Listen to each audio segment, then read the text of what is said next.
What do you want to be when you grow up?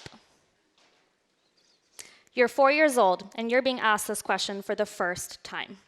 And you have to think very, very carefully, because your answer could potentially predict what daycare and summer camps you do, what parental approved friend groups you'll have, what classes you'll take in high school, and what fun classes you'll take in high school, what volunteer and extracurricular activities you'll do, and of that, what strategically gets placed on your resume, what colleges you'll apply for, what majors and minors you'll pick, what networking events to attend, what jobs you apply for, what first job you'll pick, what second job you'll pick, what third job you'll pick, and eventually your career.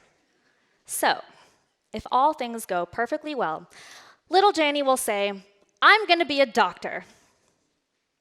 And right now, standing in front of you, I can proudly and confidently tell you, I am not a doctor. I have failed. Well, not only did I fail at becoming a doctor, I didn't become the 12 other things I told everyone I was going to be when I grow up. So in no particular order, here are some highlights from that list.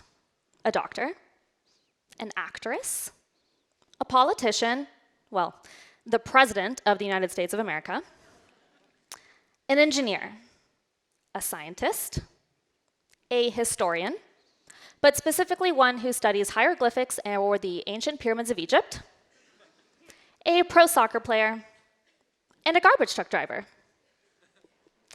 I had a chance to try out some of these jobs when I was only in middle school. I got to work at the Oak Ridge National Laboratory. And I got to work with real scientists, do incredible research, and I was a little bored. I mean, no, it was a really big deal to be a part of something that could change the world one day. And being exposed to real science when you're that young, it was an incredible experience. It just didn't fulfill me. So, one summer, I found the inner strength and courage to beg my parents for a regular high schooler job. They said yes. And I worked at American Eagle Outfitters. I was on fire at American Eagle. I worked the cash register. I worked the dressing rooms. I was a denim expert. For if you don't know, that's a big deal. And I was more at home at American Eagle than I was at the lab, even though I was going to be in the medical field one day. But my heart experienced something at American Eagle. It picked up on the fact that I like movement and high energy, and talking to people and making them happy. And most importantly, I like to see change happen right before my eyes. Experiences that I didn't necessarily have working in a lab. Over the next few years, I started to pick up on these different qualities of life that made me happy or unhappy. And I realized that I'm gonna make a horrible doctor. 1, I do not perform well on timed standardized tests. The thought of them gives me intense anxiety. And honestly, just thinking about that right now just made me a little nauseous. 2, I do not like to be around sick people.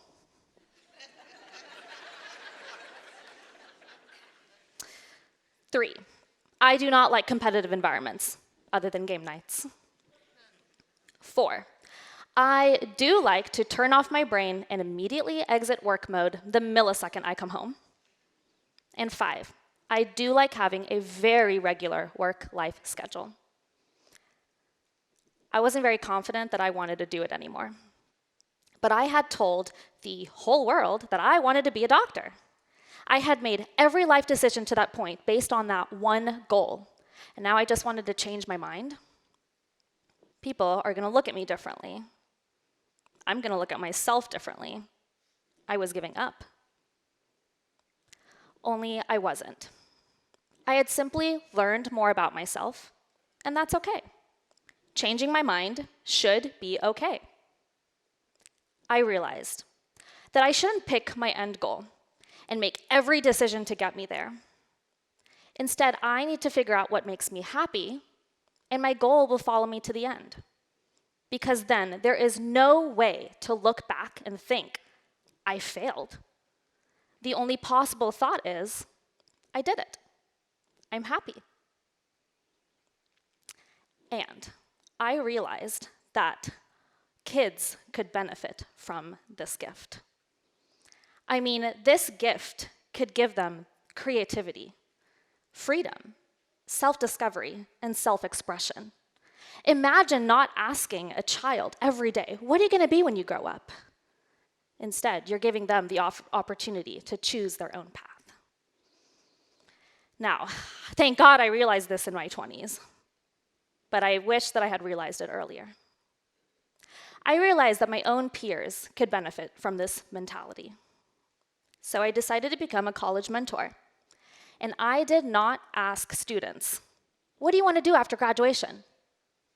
Instead, I asked them, what is your story? What has made you happy until this point? And what makes you happy today? So many of them had never been asked these questions. And I could see joy replace the stress in their eyes as they're telling me not what their 5-year plan is, but what classes they enjoyed and why. So I started to write down these lists and these words and phrases, and they would change from session to session. And then I would find job descriptions and hide the title, and we would circle those phrases and those words that were on our list. And more often than not, students found jobs that they did not even know existed, that much more aligned with their interests and their personalities. From that point, I stopped asking all of my friends, what do you want to do after graduation? I stopped asking every kid, what do you want to be when you grow up? And I stopped asking every adult at dinner parties, what do you do for work? Instead, I very casually and lightheartedly ask, hey, what's your story? And I watch them stare at me with confusion. That's inevitable. But the confusion turns to contemplation. They speak, and I listen. So here's my story. My name is Jani, and I moved to Memphis about 1.5 years ago. I'm not a doctor, but I do improve the health and wellness of people's lives every day. I'm not an actress, but every once in a while I get to be the center of attention. I am not an engineer, but I build systems every day. I'm not a politician, but I challenge systems every day. I'm not the President of the United States of America, but I do represent the voice of my group. I'm not a historian, but I do learn the histories of the people we serve to figure out what keeps them sick and prevents them from being healthy. And I'm not a pro soccer player, but I work with my team towards a common vision. And I'm not a garbage truck driver, but I have a vision and I'm going places. I have not failed. I did it. I'm happy. So don't ask kids, what do you want to be when you grow up? Don't ask adults, what do you do for work? Instead, give people the opportunity to share their stories. It might be the first time anyone has asked. I mean, has anyone asked you? What's your story?